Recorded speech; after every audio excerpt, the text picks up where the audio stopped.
Good afternoon, folks, and thank you for that warm welcome, Henry. I'm just going to fiddle with this. Henry told me I had 20 minutes, so I have a little a stopwatch here that I'm going to get started that's very visual, so it'll tell me exactly when I'm out of time, because as all professors do, I tend to ramble, and I want to make sure I don't do that here at your cost. So let me just get this started, and then I'll be ready to go. Well, good afternoon, everybody, and again, thank you for inviting me. I'm honored to be here today before this body. I also want to thank you for all the great work that you do for the community. In my stewardship of the Speed School, which I know is an incredibly valuable institution within the community, within that responsibility and role, I hope to make a difference in this community. And it's actually fairly easy to do with what I have to work with. It's the brightest, young, energetic people that one could ever wish to teach. That's what we get at the Speed School. I'm going to tell you a little bit more about them in a moment. And then, so I'm going to introduce the Speed School to you very briefly, and then move on to the topic that Henry introduced. So let me start here with the first slide. There you go, it actually worked. So once in a while, they all go seamlessly. So for those of you that may not be familiar with UFL's campus, we are, of course, located the Speed School itself is located at the intersection, I would describe it at the intersection of Eastern Parkway and 3rd Street. And what you're seeing here is a picture of our iconic building, which is the J.B. Speed building, which was built in 1944. And has served students since then. It's a campus of about 5 buildings, and then we occupy space across the street as well as we've expanded our operations. So for us, it's students at the center. They are the future of our society. They are going to be the future leaders. We get the best and the brightest, and we take that responsibility very seriously. So what do these students enroll in? We have 4 programs that we offer. A bachelor's degree, which is our core program, a Bachelor of Science degree, which is integrated into a 5-year program that leads to a Master's of Engineering. And students actually are admitted out of high school into the 5-year program. At the end of the 4th year, they earn a bachelor's degree. They have an option to go out and work. Some of them do, but most of them stay and earn their master's degree.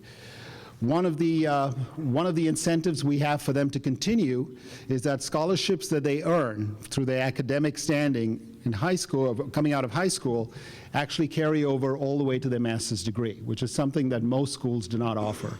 So that's a huge incentive for them to continue to work toward an advanced degree. We also offer Masters of Science and PhD degrees. These are research degrees, and that relates to our discovery mission about advancing engineering at its fundamental level. We have a mandatory co-op, which we're very proud of. This was a program that was instituted from our inception in 1925, and it actually gives our students a full year of work experience in industry before they graduate with their bachelor's degree. We offer 7 degrees in 7 areas. I'll just comment, we have, of course, chemical engineering, and you met one of the emeritus professors of chemical engineering just a minute ago. We have civil, electrical, and mechanical, but we also offer the only industrial engineering program in the state of Kentucky. A very important program to our manufacturing backbone. We have a relatively unique program in computer engineering that combines computer engineering and computer science. It's one of only a dozen programs in the country that combines elements of engineering and science into a degree program. And our newest program is our degree program in bioengineering, which is really a very popular program. And what's very pleasing about it is it's attracted many more women to the field of engineering. It's very popular with young women, very interested in making a difference in people's health. And 100 outstanding engineering faculty support the education of these students. So what about program demand? You know, what is our enrollment? And it's very good news for us and for the country as a whole. Since about 2008, there has been a very strong surge toward careers in engineering. And across the nation, we're seeing an interest among our brightest and our best for careers in engineering, which is exactly what our economy needs. And we have at the Speed School seen, since I got here, a 6 to 7% growth in our enrollment annually. And we expect, actually, we're now currently at about 2,350 engineering students at the Speed School. We expect that to grow to about 2,650. The great news is, with every class that is admitted, the quality of these students goes up. So if you take a look at academic quality, I've only put one metric here to keep it clear, but most of you are probably familiar with the standardized tests that high school students take. One of them is called the ACT test. And that score at a maximum is 36. So, I mean, these are very few students score at 36 on that test. The top 20% of students that are admitted to the Speed School score between 32 and 36, which on the national level is at the 99th percentile. These are the very best kids across the country, kids that could be admitted to any school in the country, but they choose to stay here in most cases and come to the Speed School. And our average ACT score, now remember, these are a bunch of students who are mostly quantitative in nature, and the average ACT takes into account their verbal skills as well. So let me dispel the notion, that engineers are not verbal people. But they have an average ACT of 28.7, so the average student at the Speed School is between the 95th and 92nd percentile on the national score. So here I want to pause for a moment for my presentation. Henry had invited me previously to attend a dinner here, a lunch here as well, and at that time it was announced the partnership with our public school system to help kids be more successful academically. And all that great work that you're doing, and often what's highlighted in most of the news is sort of the bad news about higher education. In my job, in my privileged position of educating young people in engineering, I can tell you there's a lot of hope for us. These people are bright, they're energetic, they're motivated, they're driven. They are going to be great leaders for our economy, for our nation, and they're going to be great citizens. And you know, often we forget to give the good news of this. So we still have among the brightest and most creative people around, and these people are going to make sure that when we need them to make sure that we have a happy retirement, they're going to be there to generate the tax dollars. They're going to support us. So what do these students do? And I just want to give you a sampling. You know, engineering is about building things, about making things, about solving problems. They're engaged in all types of competitions. There's a team there, and they do this mostly outside of class time. They're engaged in building a rocket in a NASA competition. This is not a rocket that you shoot out of your backyard. This is a rocket that goes up in controlled flight a mile up, and then in controlled descent comes down and lands in a particular area. These students build these rockets, design them, test them out, and make sure they don't go horizontal, because if they go horizontal, they're in great trouble. It changes the definition of the rocket. But there's a team that does that. Some of you may have read about the team that was selected by the Department of Energy to build a solar house last year. And they moved it all the way, they built it here, moved it. It's a 1,700 square foot home, functioning home that was built here by the students, designed by the students, moved to California, reassembled, and then they competed in that international competition. There's teams that are working computer engineering, computer science, teams who work on cyber defense. So you see these teams of kids on a weekend gathered in these rooms, and they each have their own networks, and one tries to penetrate the other's network. And it's actually a lot of fun. So our teams compete in that as well. So these students are doing a lot of interesting things, challenging things, that is ensuring that they are creative, imaginative, and know how to solve problems. And they know how to work in groups. But what is really heartening is the fact that they also recognize their sense of responsibility. Every year, Speed School students run an open house, usually around the third week of March, called Engineering Expo. Some of you may have visited. If you haven't, I encourage you to, especially to bring, if you have children or grandchildren who are of school age, to bring them there, because they're really energized by this. But what they do is they demonstrate various aspects of engineering, hands-on experiences, etc. And for 2 years in a row, we've had over 900 visitors coming in. And I've just shown you a picture of that because I wanted to show you how diverse a group that is. And when you look at that carefully, you wonder if the parents are having more fun than the kids, you know, because clearly the guy in the front on the left is enjoying himself, all right? And his son is a little more serious there. But it's a wonderful event, and these kids recognize that they have to connect to the next generation of engineers and help develop the interest. And they organize that event completely on their own. So are our students in demand? Ultimately, that's sort of the test for our programs.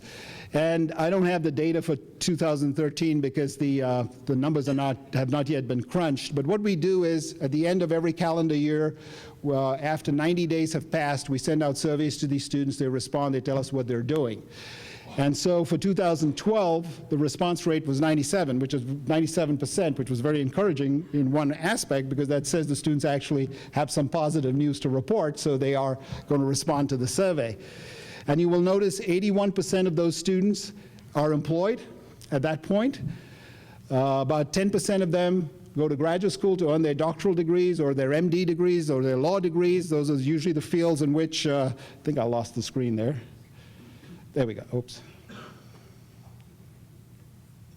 But while she's getting that back up, I'll just say that about 10% of them go to graduate school and about 10% were still looking for jobs. But in terms of return on investment, an engineering degree from the Speed School, you can recover your entire investment in tuition if you didn't have to pay a cent, and most of our students are scholarshiped, within the first year of working. And then usually you have 39 years for the real dividend to pay off. All right, so it's a very good investment, pays off very quickly. How many students do we graduate? This is a very busy slide. I'm not going to go through this, but just the number to think about is 500. We graduate 500 engineers a year out of the Speed School. An even better way to think about it, is the way I like to think about it, is the annual impact that we have. Assuming a 30-year career, which is very conservative in this day and age for each of these engineers, every year the Speed School is pumping out 45,000 years of engineering talent into our economy. And I hope that's going to make a difference. Again, remember who these are. These are bright, young kids, energized, and creative. I'm going to skip this, but we do research at the Speed School. There's just not enough time here for me to go over this.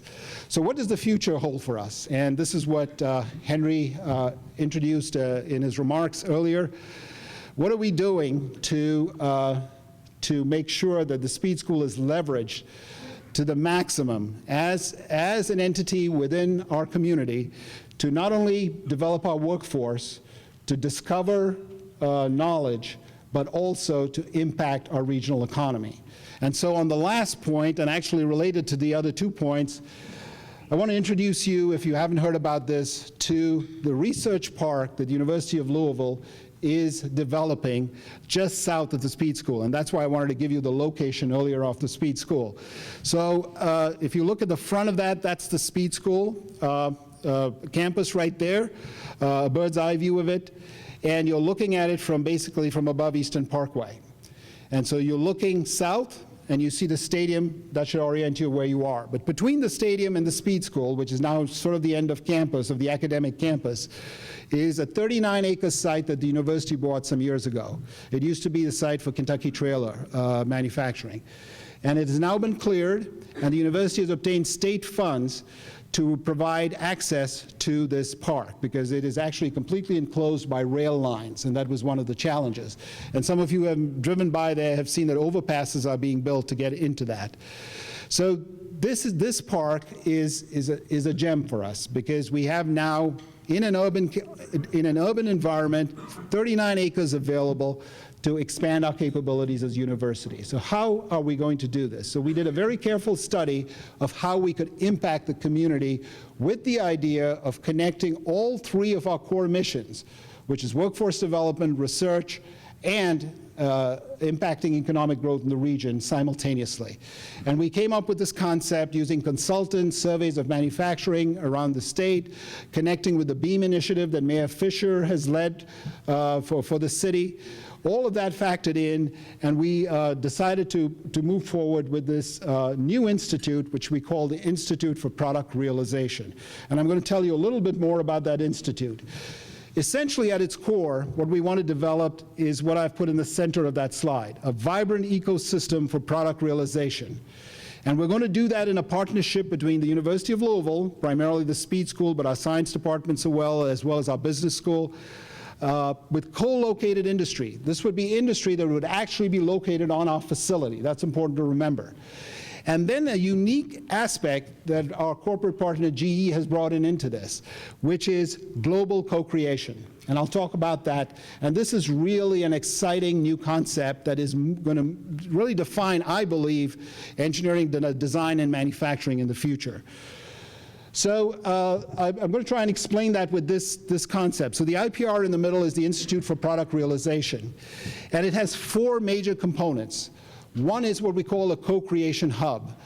This is a recognition that when you are working on a problem or trying to design a new product, the engineering or technical staff that you have working within your company or within your institution are limited by their capabilities. They may be very good at what they do, but wouldn't it be nice if we could really tap all of the potential that's out there across the globe into this co-creation hub? In other words, if you have a problem, for example, a technical problem, you sort of offer it up there. You say, this is a problem I have to solve. Does anybody want to participate in a team that is going to try to solve this problem? And you build a community through the infrastructure of the web to participate in real time in solving this problem, usually a technological problem. Am I doing something? I'm sorry if I'm hitting a button here. My apologies, Debbie, if that's the case. So with that in mind, we're going to create this hub, which is going to pull in the local creative community. Most of these are going to be technological type issues. The creative community to solve problems, but we're not going to limit it to that. That's going to be sort of the vibrant system here locally that's going to seed all of this. But through this platform that we will have available, we're going to pull in folks from across the globe to participate. Now, the lawyers here are probably asking, now, how on earth are you going to protect the intellectual property that's available, that's going to be generated out of this? Our belief is that we're in a new age, that actually concerns about intellectual property have constrained our creativity and have actually been detrimental to society, because there have been many great ideas that have been stifled by the fear of someone else discovering that idea. The idea here is that this is going to be all open.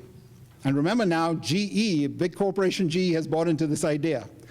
It's going to be open, and then if there is a success, everyone will have a fair portion of that success. But let not that dampen the initial work that's required to come out with an innovative product that has commercial value. So it's a completely different paradigm, and it's one that has been actualized by a company named Local Motors that is in Chandler, Arizona. They have done this for cars, and it works. So it's not something that's a pie-in-the-sky idea, but it's a completely new concept. So you co-create there, and now the idea here is this group design. So you think, if you think about it, not familiar with engineering, often these are concepts. You know, they may be concepts on a computer. But you don't know if they're going to work in practice. So you build a prototype. You want to have the capability of doing that right at the center. So you will design, and then you will build right there. So now it becomes important to have that local group, because you have to translate what has been created on the web into something physical. So it's this link now between the virtual and the physical world that we're trying to actualize for real products. Okay, more than just software products. Software products could come out of this, but we want to do it for more than software. So there would be the concept of a microfactory connected to this network, this co-creation hub. And that could be from creating a prototype that is, say, 1 or 2 of something to a small number. A few hundred of these could also be created at that site. So it's design, build, and then another unique aspect, you're going to have the capability to sell it right there. So there's going to be retail right there for those products. Now, these are on small scale, but what we're accomplishing here is a quick reaction from the consumer, a quick test market, that then, if it doesn't work, you go back to the co-creation hub, or if you need additional research on it, you have the university research capability to help you out with some problems, and then you come up with a solution. I have only 7 seconds left, so I'm going to have to skip here, and I'll take, with your permission, Henry, 5 more minutes, and I'll finish this. All right, so now maybe you're one of those lucky few who actually has a product that is a winner. Now what do? You are maybe an individual entrepreneur. What do? You don't know how to take that to full scale. Now you want to produce 100,000 of these, a day, maybe. That's where the Launchpad comes in.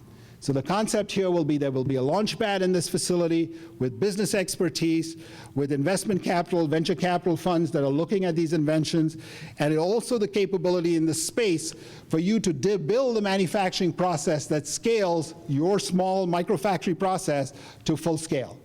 Okay, and then when you're done with that, we don't want you to build a plant there.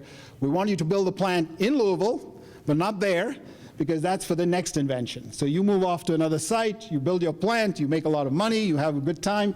In the meanwhile, we try to enable the next person. So that's how this is all going to work. So the concept here is, this is an early concept of the building.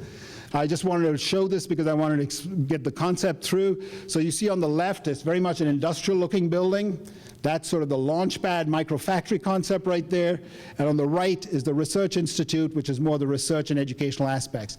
One of the aspects I didn't talk about is, imagine all the advantages we can have as an educational institute in immersing our students in all these projects. And there are myriad opportunities for us to do that. So all of that is going to be part of this great project that we have. In terms of timeline, this is coming early in 2016 on the park itself. But when we engaged GE, they said, and we agreed that we wanted to move ahead with this, they said, where's the building? So what we decided was we needed to react quickly. They were not going to wait 2 years for us to come up with a building. And so we are actually creating a beta site for this building, the Institute for Product Realization. And this will be, you will not recognize this at all, but this is actually right next to, it's Cardinal Boulevard.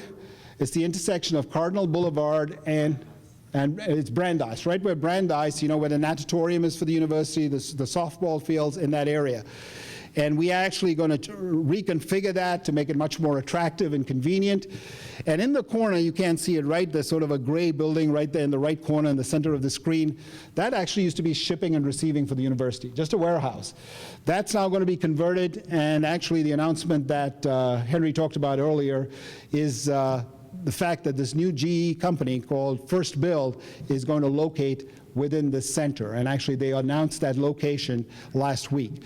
So you see the artist's sketch for that. You see 65 in the background, so you get an orientation for its location. But this is, so we're moving ahead with this beta site, and that beta site is going to open this summer.